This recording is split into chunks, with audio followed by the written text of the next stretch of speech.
chosen one, someone who once ignored your warnings, is now sitting in total silence, overwhelmed by the reality that somebody feels messed up about turning against you. Everything you said is unfolding and more. As the situation continues to unravel, your insight is being validated in ways they never expected. There was a person in your life, a lover, a close friend, a family member, someone you were genuinely invested in. A situation was developing around that person, and you looked at it with the kind of eyes that have never been ordinary.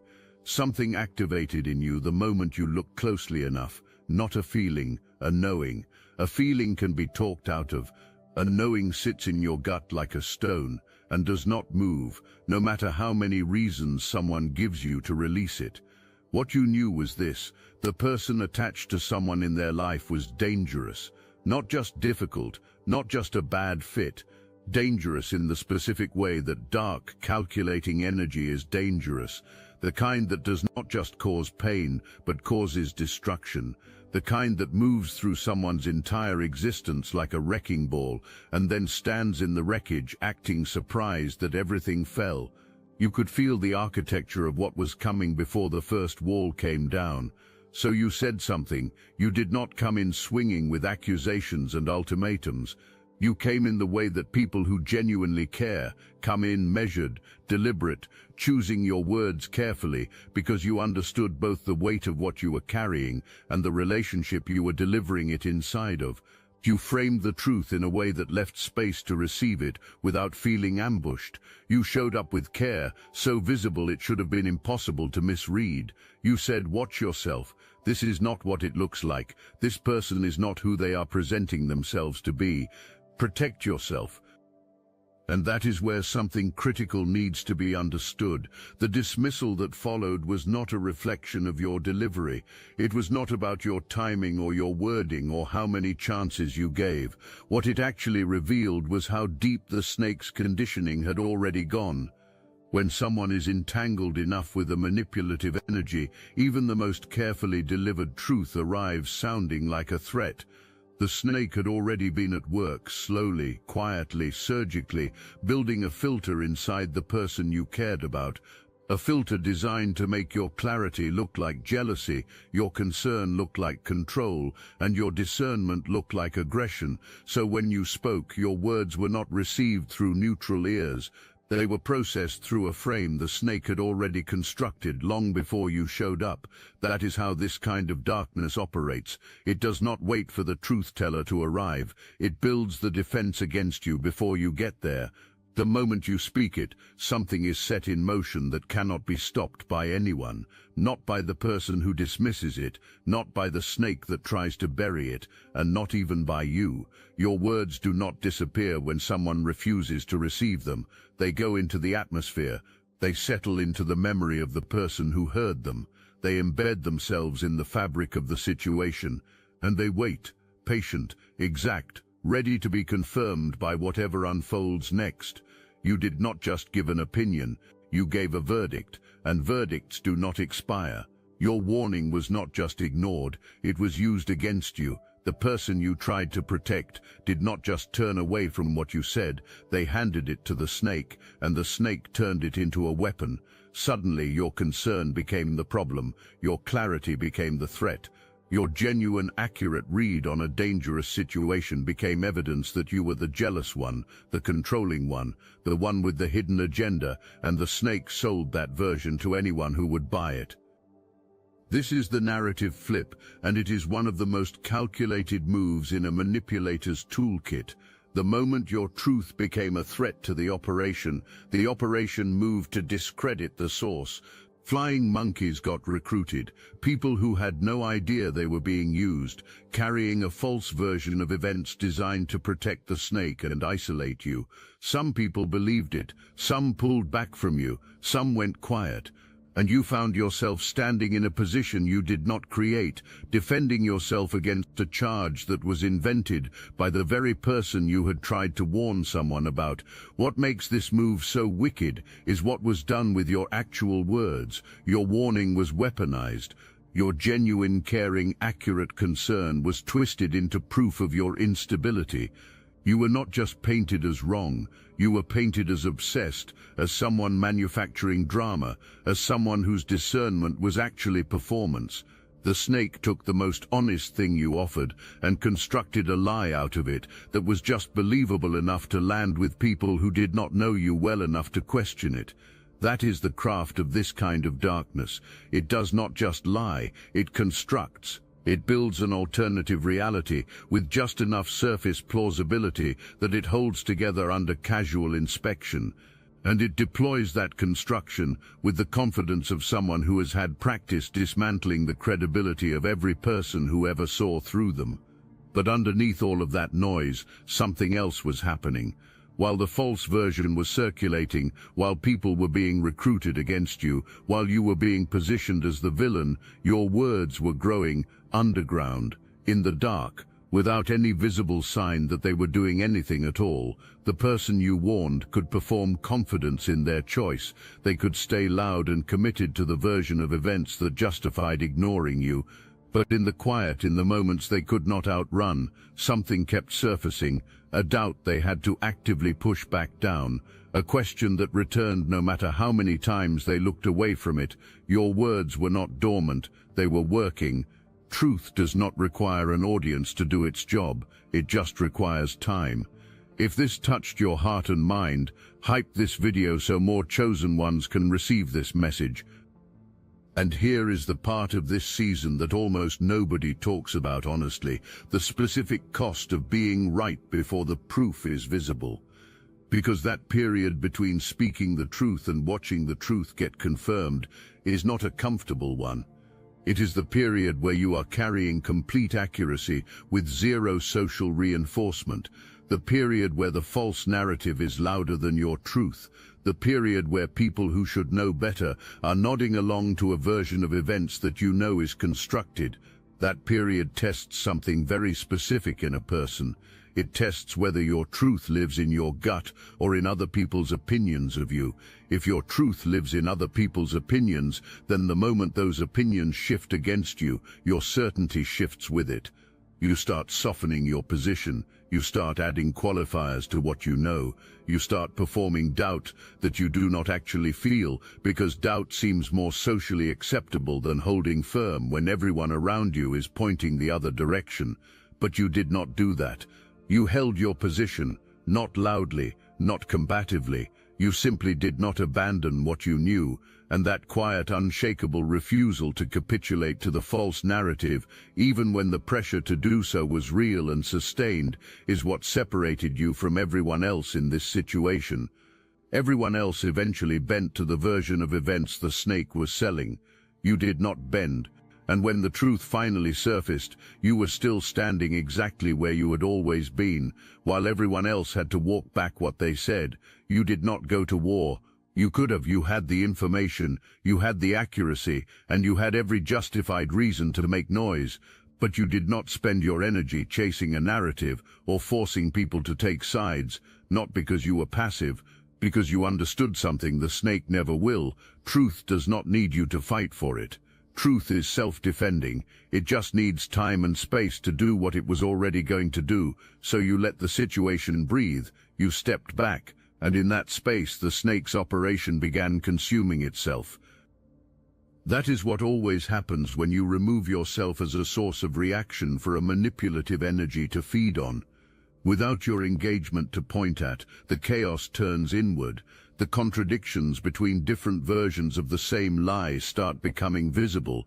The people being managed in separate compartments begin comparing what they were told. The cracks widen, not because anyone forced them open, but because a structure built entirely on deception cannot support its own weight indefinitely. And you were not watching any of this unfold with obsession or urgency. You were living, you were building, you were moving forward in your own lane while the other lane turned into a demolition site. Look, you already know the attacks weren't random, and if you're paying attention, you can feel it. Their walls are closing in. You've also noticed something else. A lot of Chosen One channels on YouTube have gone quiet, videos removed, voices pushed off the platform. The mainstream media is cracking down on us, but we will not give up our voice. So let's talk about what we're doing about it. That's why I built Destiny Engine, and when you join, you're not just supporting your favorite channels, you're also fueling your own rise. It's a 360 win. It generates personalized sequences that help you rewire betrayal into transcendence, turn isolation into sacred power, and transform their downfall into your rise. We are using the Dark Elite's own weapons against them, taking their declassified consciousness technology that programmed competition and scarcity and repurposing it to serve cooperative intelligence. The beauty is, you don't even have to lift a finger. You put on the headphones, press play, and your subconscious is rewired while your enemies collapse under the weight of their own lies. This is why I created it in the beginning, so everything they did to break you becomes fuel for your purpose. The collective upgrade is underway. Start your Destiny Engine for $7 today and watch divine justice accelerate in your life. Link in the description. That season of moving in silence was not small. Every day you stayed grounded when reactivity would have been so much easier was a day you pulled further ahead. Every choice you made from integrity rather than emotion deepened the foundation under you.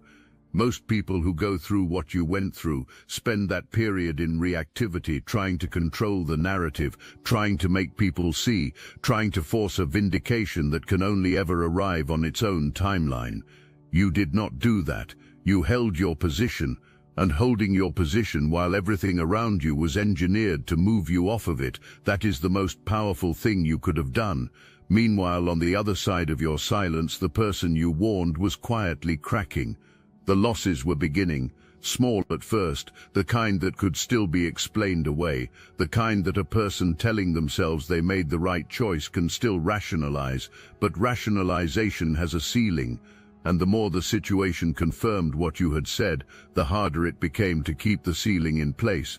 Your words were getting louder in proportion to how much the evidence was stacking up, not because you said anything new, because reality kept saying it for you. The assumption that kept the operation running was that the deception could be maintained indefinitely, that the image was solid enough to survive real scrutiny, that the people being played could be kept separated from each other's version of events forever. But performances have a runtime, and this one had run out. What got exposed was not just a single lie, it was the entire architecture of how the deception had been built, the scale of it, the calculation behind every move, the way trust had been used as raw material for manipulation rather than treated as something sacred, the warmth that had always been conditional, the loyalty that evaporated the moment someone stopped being useful, the way the snake had positioned itself as the victim of everyone it had actually victimized. And the person you warned began seeing their own receipts, not just what had been done to them, but how perfectly it mapped onto every specific thing you had said before any of it was visible, every pattern you named, every warning you delivered, every detail you tried to make clear when there was still time to change course.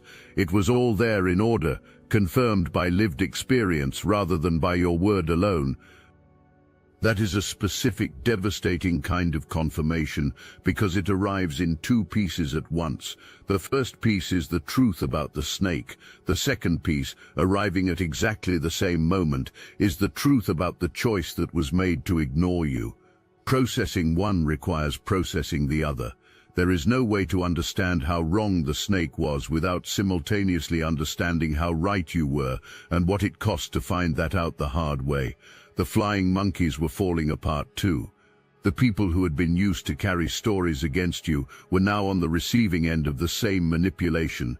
The snake does not operate with loyalty, only with utility. And the moment the utility of each person ran out, so did any pretense of care toward them. The very people who had been weaponized against you were now experiencing exactly what you had warned someone about. When the maintenance of a deception finally fails, it fails all at once. Every piece of it was load-bearing, which means when one piece goes, everything attached to it goes with it. The financial instability that had been papered over became visible. The relationships built on different versions of the truth imploded when those versions finally met each other. The reputation that had been performed crumbled the moment the performance could no longer be sustained. And where were you? You were not in the rubble. You were not managing a collapse. You were not anywhere near the tower when it came down because you had never built your life inside someone else's chaos. You had kept your foundation separate. You had let what needed to fall without putting your hands underneath it. Your integrity was untouched. Your truth was confirmed. Your name was being restored, not by anything you argued, but by the situation itself producing the evidence you never needed to manufacture. The person you warned was now standing inside the exact collapse you described before it began. And in that wreckage, with everything else having shifted and contradicted itself and fallen apart, your words were the only account that had not moved. They were exactly where you left them, exactly what you said they were, exactly as precise as when you first delivered them. That kind of confirmation does not arrive softly.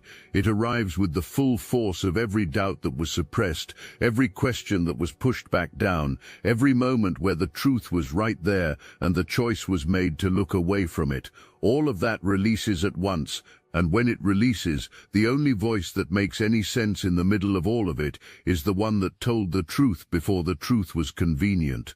That was you. It was always you. And there is something else happening right now that deserves to be named directly. The people who pulled back from you, the ones who went quiet, the ones who chose the snake's version over yours without ever sitting down and asking you directly, they are in an uncomfortable position right now. Because the evidence that confirmed your truth also confirmed their error in judgment.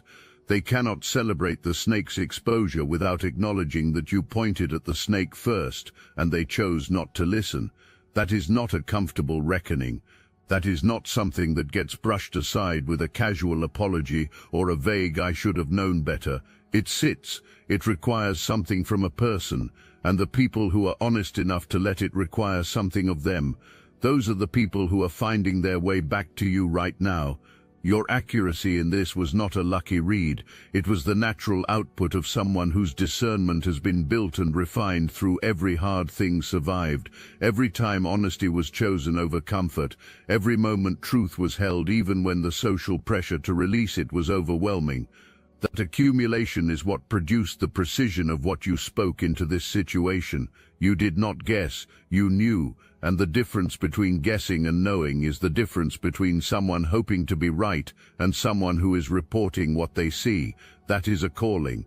And callings do not get invalidated because someone refused the message. You cannot neutralize a truth teller by discrediting them socially. You can delay the impact for a season. But the truth teller's accuracy is not dependent on whether people believe them in the moment. It is dependent on whether what they said was true and what you said was true.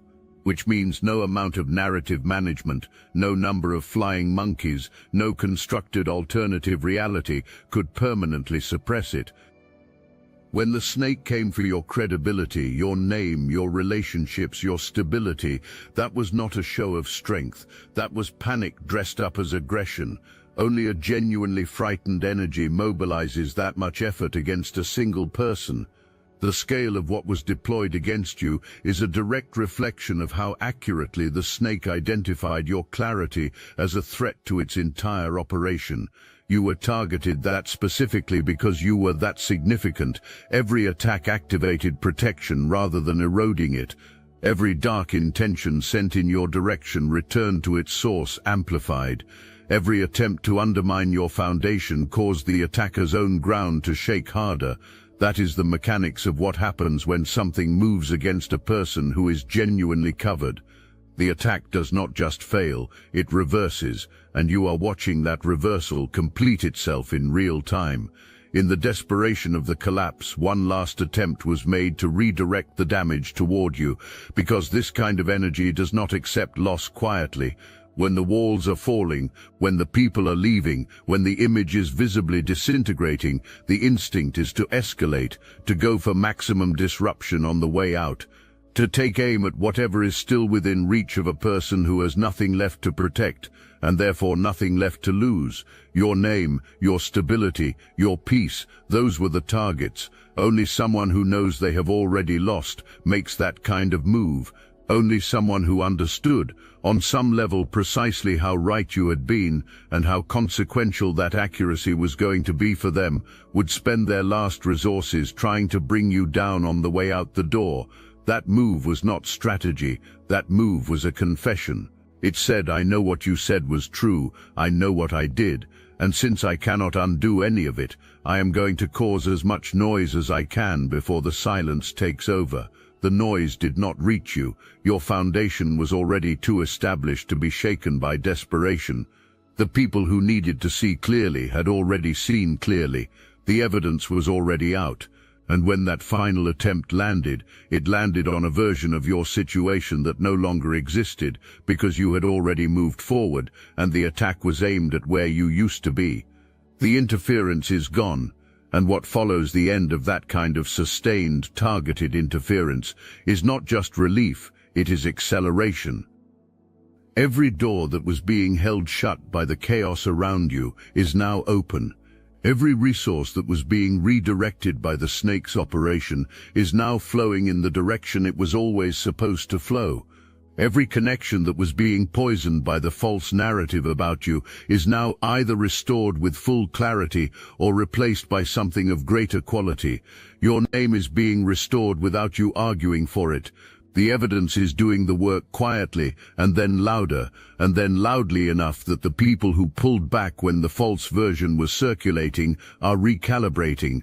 Some are coming forward, some are staying quiet but recalibrated. And the ones who walked away without ever asking for your side, you can release them cleanly. Anyone who was willing to abandon you based solely on what the snake said, without ever sitting down with your perspective directly, was not built to stand in your corner at the level this next season requires. Your ability to build financially, creatively, professionally, relationally is no longer being interfered with. The sabotage that was running in the background of your material life has lost its power source. When that kind of sustained interference ends, what you are naturally capable of starts moving again at the pace it was always meant to move at. Pay attention to what shifts in your practical life in this season. The opportunities that appear without you forcing them. The decisions that feel clear instead of foggy, the right people showing up without you having to perform for their approval. That is not random, that is your life returning to the trajectory it was always on before someone with dark intentions tried to reroute it and failed. There is also something specific happening with your voice right now. The very thing the snake tried to discredit, your clarity, your ability to see what others miss, your willingness to say what is real, even when it is uncomfortable, that is now your most publicly validated asset. People are not just believing what you say because they like you. They are believing it because the record now shows that when you spoke before any evidence was visible, you were right. That is a different kind of credibility. That is not the credibility of a likable person. That is the credibility of someone who has been proven accurate under pressure in the specific circumstances where accuracy costs something. That kind of credibility does not fade, it compounds, and it opens access to conversations, relationships, and spaces that require exactly the level of trust you have now earned in the most undeniable way possible. The person you warned is in the active, ongoing excavation of every moment that led to where they ended up. And every layer of that excavation leads back to the same place, to what you said, to when you said it, to how specific and accurate it was, and to the choice that was made to go the other way. That is not a comfortable place to sit. That is the specific kind of regret that does not ease up, because it is attached to knowledge, not ignorance. The warning existed. The truth was available, the choice was made with full information in hand, and still came out wrong. That kind of regret is not something that fades with time. It is the kind that resurfaces every time the consequences become more visible. What you need to understand about the return is what it is not. It is not someone coming back to a position of power over you. It is not someone who gets to reset the dynamic as though none of this happened. The person coming back is not the same person who dismissed you. That person has been through the exact collapse your warning described, and whatever they are carrying when they reach back out, they are carrying it with a completely different understanding of what you are and what you see.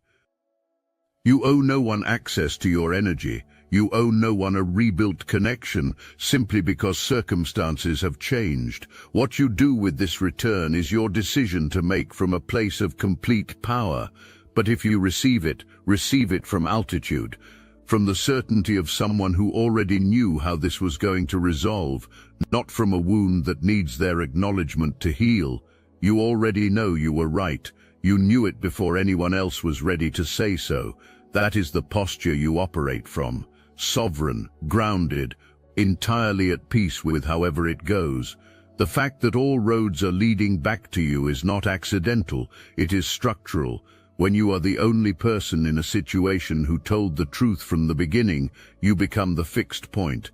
Everything else in the situation has shifted, been revised, been exposed as false, or collapsed entirely, but your account has not moved. Your words are sitting exactly where you left them, unchanged, unrevised, fully intact. That makes you the only reliable reference point in a landscape where every other reference point has been discredited. People are drawn back to stable ground when everything around them is unstable, and right now you are the most stable ground in this entire situation. Not because you performed stability, because you were genuinely grounded in truth the whole time. That groundedness is what makes the return inevitable. It is not about whether someone likes you or is embarrassed or has processed their feelings fully. It is about the fact that when a person needs to understand what actually happened, you are the only source they can trust to tell them something accurate. You were the truth teller at the beginning. You are the truth teller now. And that position, the one you held at personal cost, the one you never abandoned, even when it would have been so much easier to walk away from it, is the position that everyone in this situation is now orienting themselves around. Whether they say it out loud or not, that is what is happening. The gravitational pull of genuine accuracy is bringing people back into your orbit because accurate people are rare, and when the world is full of shifting narratives and manufactured versions of events, rare becomes essential. If you have been processing this as a personal conflict between specific people, zoom out, because what happened to you was never just about one situation. People who carry what you carry, that level of genuine discernment, that commitment to accuracy over comfort, that inability to look away from what is real, are always targeted by the specific kind of darkness you just navigated. Not because the darkness knows your name, because your frequency is fundamentally incompatible with deception. You make manipulation uncomfortable simply by being present and paying attention. And when a deeply deceptive energy encounters someone who operates the way you do, it registers the threat before it can even fully articulate why, and then it moves to neutralize. That is why the attack was as coordinated and personal as it was. Shallow attacks do not land on people like you. You see those coming and step aside without breaking stride. The only attack with any real chance of landing had to go deep. It had to go after your credibility, your name, your relationships, your material foundation, and the person you were closest to, all at once. That level of coordination is not proportional to a regular disagreement. It is proportional to the level of power the darkness recognized in you and was afraid of. The scale of what was deployed against you is a direct testimony to what you carry. Darkness does not overinvest in targets it considers insignificant. It went this hard because you are that significant. You know this now in a way that was forged rather than simply received. Anyone can be told they are powerful. What happened to you gave you evidence that cannot be disputed. You walked through a targeted, coordinated assault on every meaningful area of your life and came out more aligned, more clear, and more certain of who you are than when you went in. That is the upgrade. It was not handed to you. It was produced in you by a pressure that was designed to break you and instead built you into something it never should have touched. Somebody is sitting somewhere right now with your words playing back in their mind. Not vaguely, specifically, every phrase, Every detail you pointed at before it became visible, every warning that was dismissed and then confirmed in the most undeniable way possible, the mind that is blown right now is not blown gently, it is blown the way a dam breaks, all at once, with the full force of everything that was held back, finally releasing with nowhere left to go. You painted the exact picture of what that person is living in right now. Before there was a single piece of evidence, before anyone else could see it, before the proof had arrived, you spoke it into the atmosphere, and it waited, patient, exact, unshakable, until the situation caught up to what you already knew. That is not a small thing, that is the full demonstration of what you carry. Now look at what you built while all of that was unfolding, not loudly, not with an audience watching. You were building the way that real, lasting things get built, quietly, on a foundation tested by the very pressure that was supposed to break it. Every moment you chose integrity over reaction was a brick. Every time you held your ground when everything around you was designed to move you off of it was a brick. Every time the darkness did its worst and you refused to become it was a brick.